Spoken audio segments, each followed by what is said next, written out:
I probably saw it first about 1:15, 1:20 this morning, and it seemed to be contained to a smallish corner, I don't know, about 8, 9, 10 floors up. We couldn't see the base of the building. Right. But within about 15 minutes, it shot all the way up that left-hand edge of the building. From the 9th or 10th floor all the way way up to the top, and right. It was flames shooting out from the top of the cladding, the chute, whatever that corner is. And you think that cladding, which is relatively new, was put on quite recently, you think that exacerbated the flames? You think that helped spread the flames to the top of the building? The cladding, which was put on last year, they finished May 2016, and that they reclad the building as a sop to the residents, because when they built the school, KAA, which is the green building behind us, they said they would reclad that building to make it look nicer. It was originally kind of fluted concrete moulding, right. Which meant there like were a lot of the others around here. Yeah, but that was actually indented, so that if you put cladding flush onto that, it leaves an air passage behind the cladding.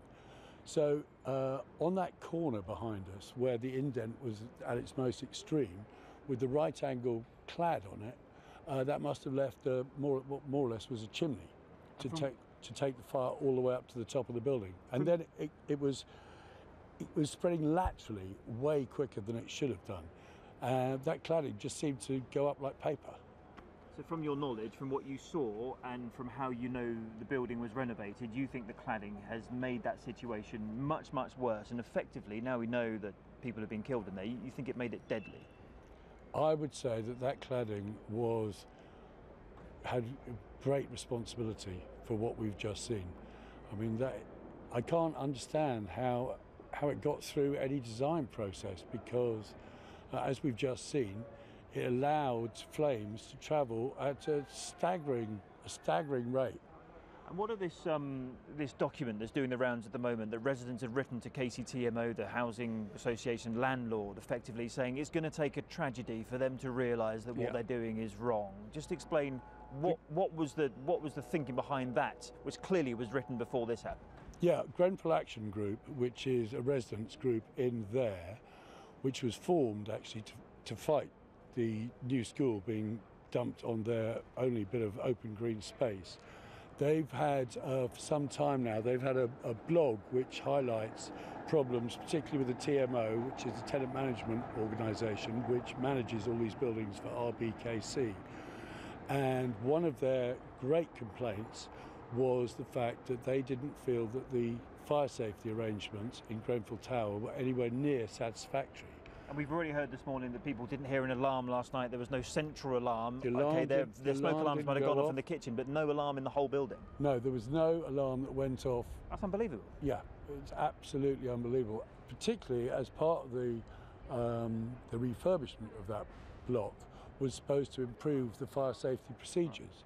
The other thing is that on every staircase and at every lift door, there's a sign about the stay put policy, which says that the procedures in Grenfell House, if you haven't got a fire in your own apartment or on your corridor, you should stay put. Because if anyone followed that advice last night, particularly on the upper floors, put for some time.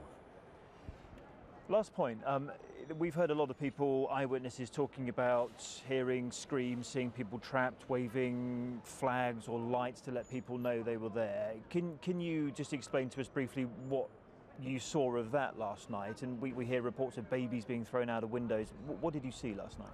I didn't see anyone jump or anyone being thrown out. What we did see is, particularly on the upper floors, say 17, 18 and upwards, people with torches, using their mobile phone. Someone had fairy lights. Someone else was waving something like a blanket or a towel out of the window. And you could hear the screams. You know, there was someone encouraging themselves to jump. There were other people saying, don't jump. People crying out to God and to Allah. People saying they had children in there. I mean, it was heart-wrenching and mesmerising at the same time.